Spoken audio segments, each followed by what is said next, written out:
Good morning mga ka-backyard. So, adin natin kuan duha nga inaalagaan niya baboy, di ba? So, baboy na iya kay nakita man kamo baga kumban na yan niya lawas, di ba? Nagiba na niya kuan dumako na, di ba? So, magto 2 months na ini. Tingnan natin kapalit. So, tomorrow exactly buwas to na iya, 2 months na. So, ang mga napakayan ako na rin aton tubong, diba? So purely food feeds po hiya, diba? So feeds po na aton tubong. So wari kita magpakaonin baga kuan in iba nga tubong kundi feeds lang.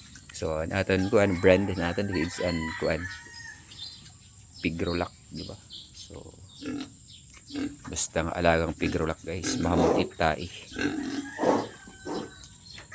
diba? So di ka mo problema tahit baboy Pigrolac kay mahamot, diba? So yun, so ada na yan mga 40 to ano na yan 40 to 50 kilos na, diba?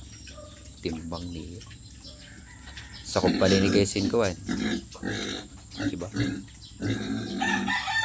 Mga 2 months pala ya boss. So makakuha niya rong timax eh. Talingay ni kay 10,000 pala. Bale lang.